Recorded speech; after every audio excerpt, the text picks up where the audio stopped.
Where did evil come from? Or where did sin come from?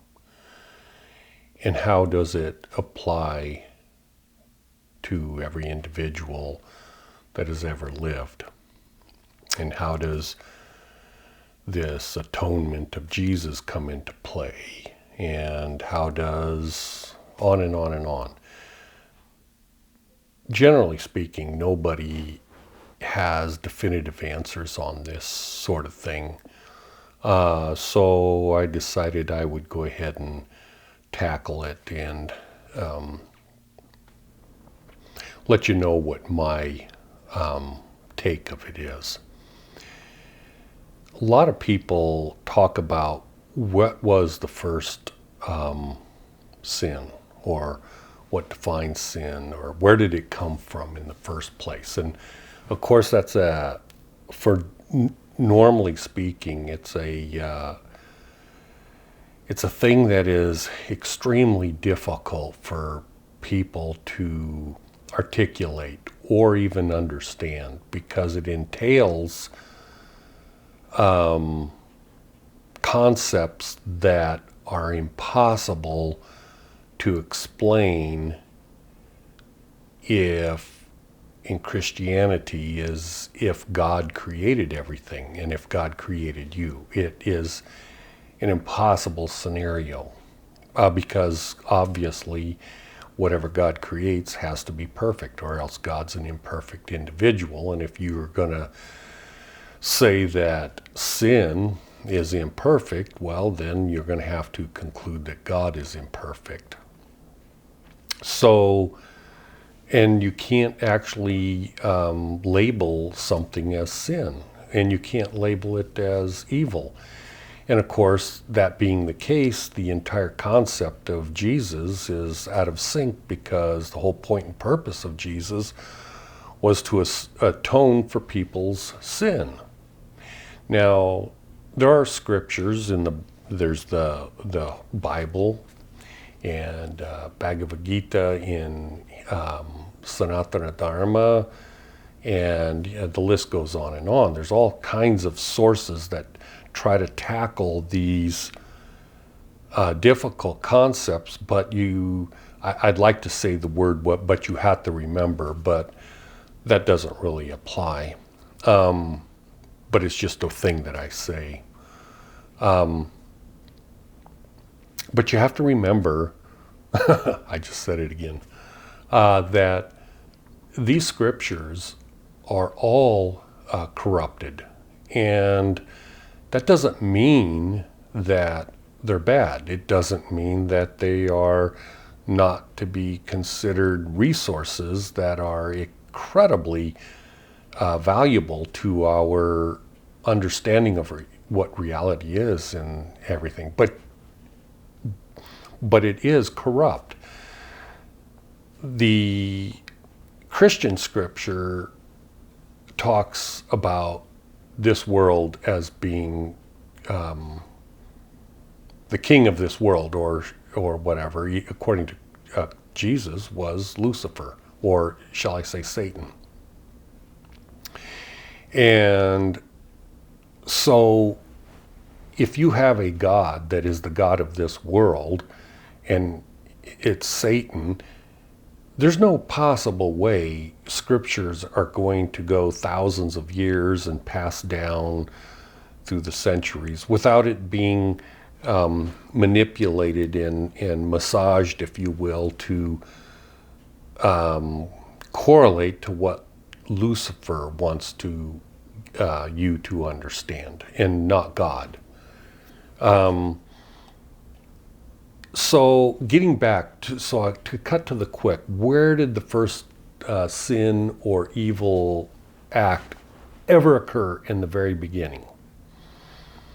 Well, in the Bible, it talks about the first thing in Genesis. The very first verse talks about how God created the heavens and the earth. Well, this is a concept that God is the creator, and so God created everything. But nowhere in there is animals or living things. It's just the illusory reality that we think of as this particular physical reality. God created that. And it's an illusion, but nevertheless, you might as well consider it as solid, concrete, and real, because while you're in this dream, to you it's real. To me, it's every bit as real while I'm in this dream. But make no mistake, it's a dream, and it's an illusory reality created by God. In the second verse of Genesis, it talks about how, and God divided the light from the darkness and created the light. That is the very first sin. Now, I'm not saying God created the sin. I'm not saying that at all. What I'm saying is the perception, which is written in the Bible, that it was the light. It wasn't the light. What it was is the love. And let me back this up a little bit. There's two names given for Satan. There's Satan and Lucifer. And oddly enough, there's two names for Jesus, Jesus and Christ. And this goes on and on. If you want to go in the Mormon temples, they give you a new name that was something that you were supposedly known prior to your birth. And in the Freemasons, it's the same scenario played out. And you've got in Sanatana Dharma, or the Hindu ancient teachings from Sanskrit, you got Brahmin, you got Brahman, Brahman, Brahma, you got Brahmin. These are all the same individual. Now, I know it's not understood that way. They teach differently, but I'm not interested in teaching false doctrine or repeating corrupt scripture. I'm here to tell you what reality truly is. Brahman, Brahman, and Brahmin are all the same individual. Now, how that works out is, for instance, we're talking about the first sin. So you have Lucifer. That is the name that essence, individual, was known by, or took upon him his name as Lucifer, well before he was ever placed on this planet or came to this planet in spirit or in his soul. His name, he went by Lucifer. And then when he became the god of this world, he took on the name of Satan. Jesus, prior to being born from his mother Mary in this world, was known as Christ before he was ever born on this planet. And then when he was born on this planet, he was known as Jesus. Now, let me make this perfectly clear to you. I am not saying that those names are the end-all, be-all name. Now, they might be and they might not be, but think about this. Names change depending upon if you're studying ancient Greek, or if you're studying the King James Version, or if you're studying this, and the names change all the time. So who cares about the name? All I'm saying is, let's just take a placeholder. My name is John. So, but that's just what my parents gave me here on this planet Earth when I was born. But what was my name before I was born? So that's what I'm saying. Who cares what the name is? If I was born in Mexico, it would be, now I forgot the name of John in Spanish, but be that as it may, who cares? It's in French, it's Jacques. So don't get hung up on names. Just recognize the fact that there's a name before you were born and a name here. Okay, done with that tangent. So prior to ever coming to this, the very first thing that God did was create this illusory world, or this illusory reality. And the second thing he did was exposed it to the essences, meaning you, me, the plurality of sovereign entities that have no defining character in its original seed form. It is invisible to the eye of God, to anything and everything. And whatever it is, which is me, and whatever it is, which is Jesus or Lucifer or Bob or Bill or whatever it is, it doesn't matter.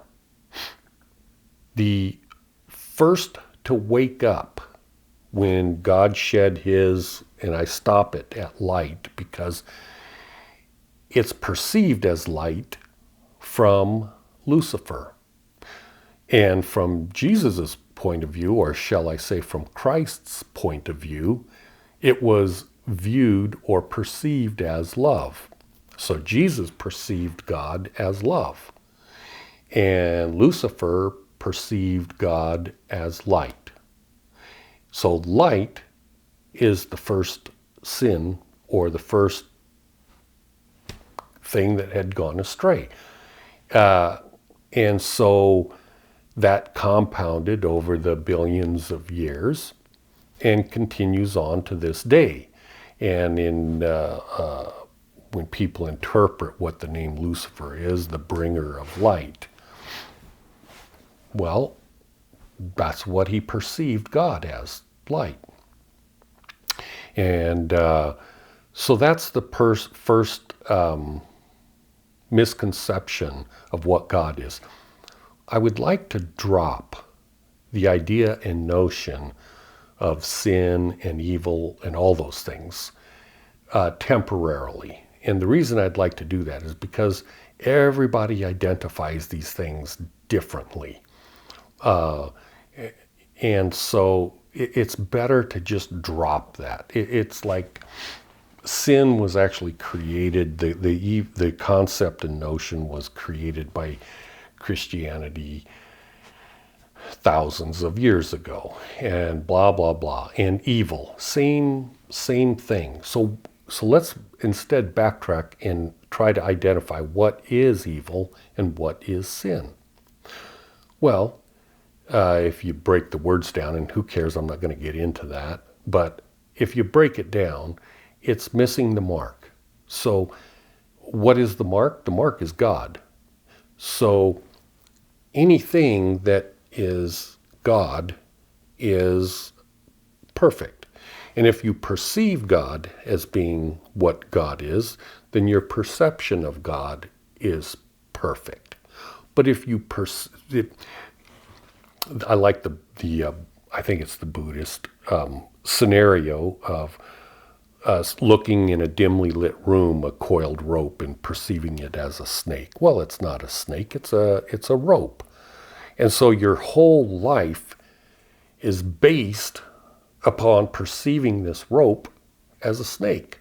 And you live in fear, and you do all sorts of things based upon your misconception of what reality truly is. So, if you perceive God as light, it's like perceiving the rope as a snake. It isn't a snake, and neither is God light. But that's the way Lucifer perceived. And of course, that follows billions of years. Lots of people, again, perceive in varying degrees of the spectrum. On one end of the spectrum, God is light, and on the other end of the spectrum, God is love. And somewhere in here, depends on where you're at, is your perception of what God truly is. If you misperceive what God is, that would be labeled or classified as a sin or evil. So for a better way of putting it, let's say evil is something that is like, it's like black and white. It's like you can see something that is evil, but that doesn't mean you're evil.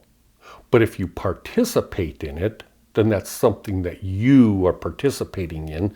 So the condemnation of that falls upon you, so now you've committed a sin. So, for instance, the earliest sin would be Lucifer perceiving God as light. What is light, by the way? Light is wisdom, knowledge, power, all these things. And again, is that bad or evil or whatever? Well, it's just misperceiving what God is. God is love. And so that has carried through for a kalpa of time. And I guess getting back to this Jesus thing and the atonement, I've covered this before, but I'll make that clear again. Picture it as an eraser on a pencil, and you write something, and you go, uh-oh, that was wrong. I'm going to erase it and rewrite it again. So that's what the atonement is. It gives you the ability as a sovereign entity that was not created by God, by the way. God created everything, and then you personally use all of this everything to create yourself on your perception of what reality is. So if you perceive something incorrectly, you react accordingly, and you start making choices based upon your perception. And it's not like saying you were born 50 years ago and so you have 50 years of experience. No. You have multi-billions of years of experience to get to the point of where you're 50 years old in this particular life right now. How many times have you been born a human being? Who knows? I don't know. But so that's the way it works. The interesting thing is, through this atonement type scenario, you can continue to fix things, if you will, and erase things, and because you perceive correctly now. Somebody has shown you, a guru has shown you, oh, wow, yeah, I've misunderstood that my whole life. I need to correct that. Well, the only way to correct it is to erase what you perceived in the first place and move on from there. So that's what that's all about. So again, I don't like to look at sin and evil as the way it's perceived by most Christianity. And another reason I don't like that is because there's no such thing as hell. Because see, let's say there was a hell. Let's reverse engineer this for a minute. So you know God creates everything. So therefore, if there's a hell, God created that. Do you really honestly think God is going to waste his or her time maintaining this place for evil to reside and to continue for all eternity and stuff like that? Not only no, but hell no. It's not going to happen. Pun intended, by the way. So there is no such thing as hell. And in Mormon theology, they talk about hell as being outer darkness. Well, outer darkness, think about that. In the first part of the Genesis, you know, God created and divided the light from the darkness. So the dark was prior to the light. And so there would be, if you want to convert that light, you would say nothing existed of God, and then God allowed his love to be sent out into the creation that he created, and that is love. And so that's what is the Genesis. That is the thing that started it all off. And then you, at some time billions of years ago, perceived that. Now, whether or not you perceived it as light or you perceived it as love, at this point, it doesn't matter, because from every point moving forward, you have the opportunity to see the coiled rope as a coiled rope, or you can continue to see it as a snake. That's your prerogative. And so I guess that's it in a nutshell. And I think the video's gone long enough at this point. And again, I've said it before, I will describe what the atonement is and how that plays in and how that creates the eraser, so to say. But I wanted to cover this because this isn't correctly understood anywhere in the world that I am aware of. And so I just thought I would throw that out as one of the other things that I've been blessed to know. Anyways, I hope you enjoyed this, and I will make another video as soon as I can. And you have a good day. Bye.